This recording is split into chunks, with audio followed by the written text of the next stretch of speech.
Di sini saya mengangkat kasus dari Sherly Solihin.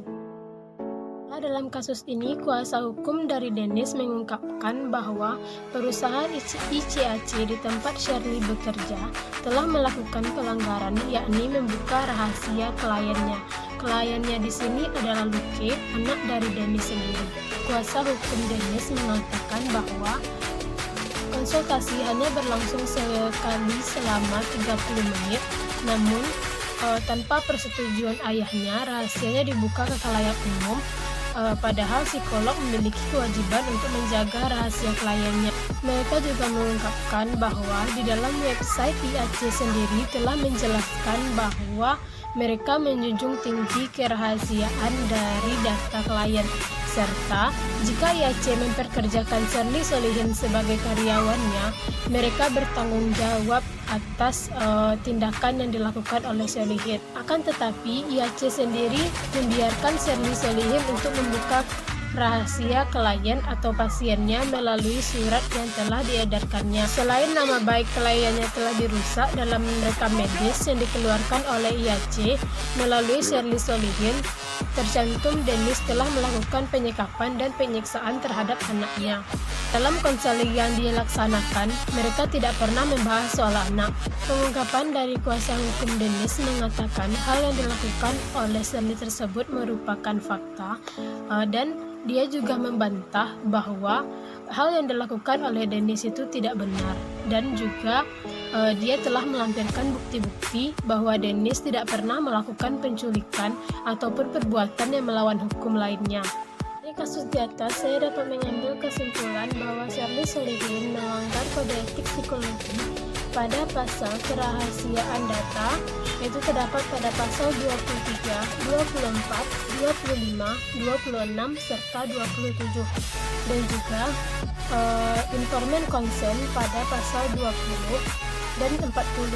Selanjutnya yaitu eksploitasi data pada pasal 18 ayat 1 yang poin A dan pasal 4 yang C, poin ketiga yang C, serta pelanggaran berat yang disengaja, serta pasal 2 yang A itu poin 2, B itu poin 3, dan keterkaitannya di sini antar pasal, yaitu pada pasal kerahasiaan data, yaitu psikolog wajib memegang teguh kerahasiaan kliennya, serta di awal pelaksanaan untuk pelayanan psikologi terdapat informed consent yang menjelaskan psikolog menjaga kerahasiaan dari pengguna layanan psikologi.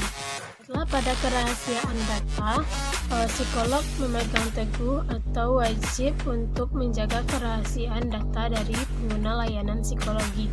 Jika hal tersebut akan dilaporkan kepada pihak hukum atau hal-hal yang berkaitan dengan kasus yang dilaksanakannya, itu harus melalui persetujuan dari pengguna layanan psikologi tersebut.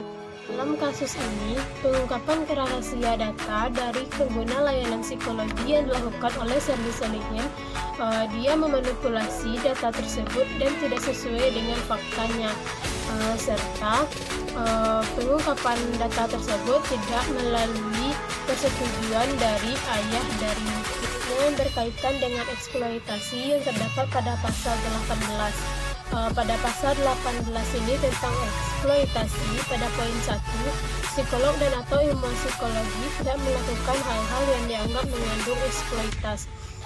Di poin A-nya, mereka tidak memanfaatkan atau mengeksploitasi terhadap pribadi atau pihak-pihak yang sedang mereka supervisi.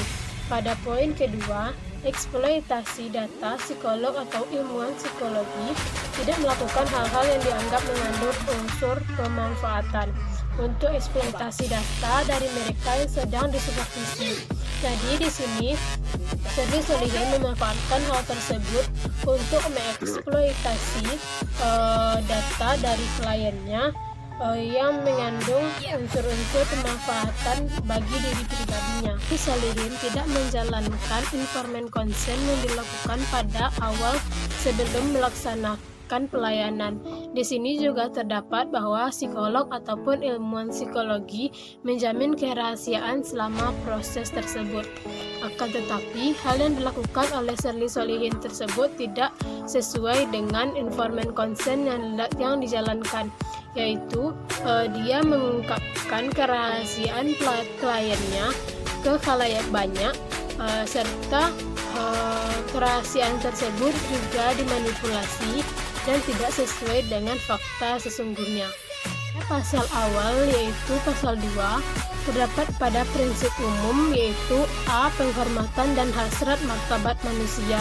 Pada poin kedua, psikolog dan atau ilmuwan psikologi menghormati martabat setiap orang serta hak-hak individu akan keleluasaan pribadi, kerahasiaan, dan pilihan pribadi seseorang.